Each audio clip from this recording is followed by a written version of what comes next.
Ding babantayan ng Philippine Coast Guard ang mga beach resort at iba pang recreational areas ngayong Semana Santa upang maiwasan ang hindi kanais-nais na mga insidente, lalo na ang drowning incidents. Samantala, pinag-iingat naman ng DICT ang publiko, partikular ang mga bakasyonista ngayong Holy Week mula sa online transactions at paggamit ng digital platforms. Si Crezeline Catarong magbabalita.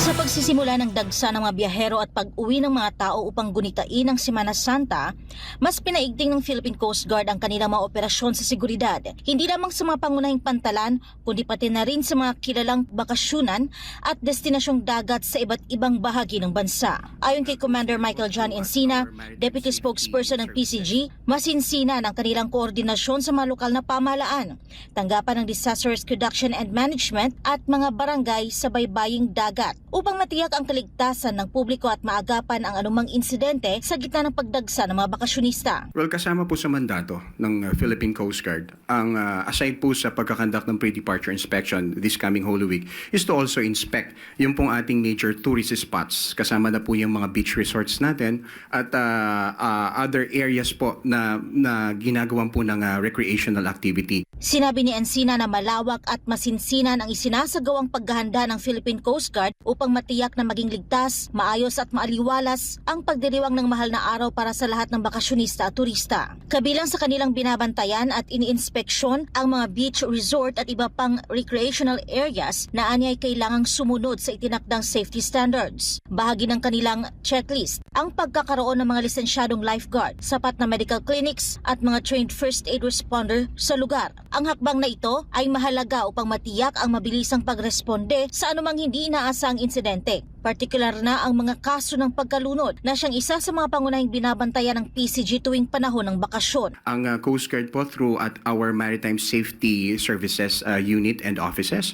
is conducting ito pong tinatawag natin na Recreational Service Enforcement Inspection.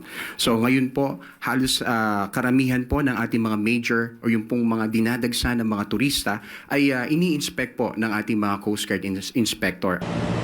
Kaugnay pa rin sa paggunita ng Semana Santa, nagpaalala ang Department of Information and Communications Technology o DICT sa publiko na maging matalino at maingat sa paggamit ng digital services at online platforms. Lalo na't inaasahang maraming Pilipino ang maglalakbay, magbabakasyon at gagamit ng internet para sa iba't ibang transaksyon ngayong bakasyon. Ayon kay DICT Spokesperson Assistant Secretary Renato Paraiso, bahagi ng kanilang mandato ang malawakang information drive at educational campaign upang itaas ang kamalayan ng publiko, lalong-lalo na ngayong Holy Week kung kailan tumataas ang banta ng online scams at iba pang uri ng cybercrime. Sa panahon ng mabilis na digitalization, giit ni Paraiso, dapat ding kasing higpit ng seguridad sa kalsada ang pagbabantay natin sa ating sarili online. Aniya, laganap na ang mapanlinlang na aktibidad sa internet kaya't hindi sapat na alerto lang. Kailangang maging mapanuri at responsabling netizen ang bawat isa. Batid ho natin ngayon Holy Week, marami ho ang magbabakasyon.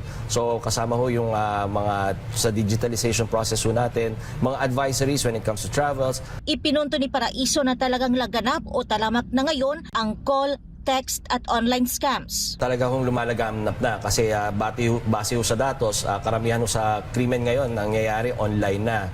Even traditional crimes. Pero ang talagang nagiging problema natin, tama ho kayo, si Joey, yung online text scams na ho na to. Binigyang diin ng opisyal ang inaasahang pagdami pa ng mga magbabakasyon at gagamit ng online banking at online payment platforms para sa kanilang mga transaksyon. Sa gitnaan niya ng pagdagsa ng mga bakasyonista, mahalagang maging maingat sa paggamit ng digital services upang maiwasan ang anumang abala o problema. At advisories na rin ho kasi marami rin yung mga papagastos ngayon, yung mga gagamit ng mga online banking at saka online payment platforms nila, yung mga pagbabantay doon sa mga online platforms na yon at saka pagpapaalala sa ating mga kababayan po.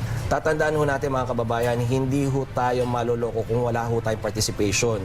Kung hindi ho tayo nagpa-participate, halimbawa hindi natin i-click yung mga links na to at hindi ho natin magbibigay voluntarily ng mga online o yung mga one-time passwords ho natin para ho magkaroon ng access yung mga scammers na to sa mga financial records natin, financial platforms natin. Hinimok ng DICT ang lahat na maging mapanuri sa kanilang mga transaksyon at i-report ang anumang kahina-hinalang aktibidad sa kanilang mga bangko o sa mga kaukulang ahensya. Sa panahon ng digitalization, ayon sa DICT, ang pag-iingat at pagiging maalam sa paggamit ng mga online platform ay mahalaga upang masiguro ang ligtas at masayang bakasyon ngayong Holy Week.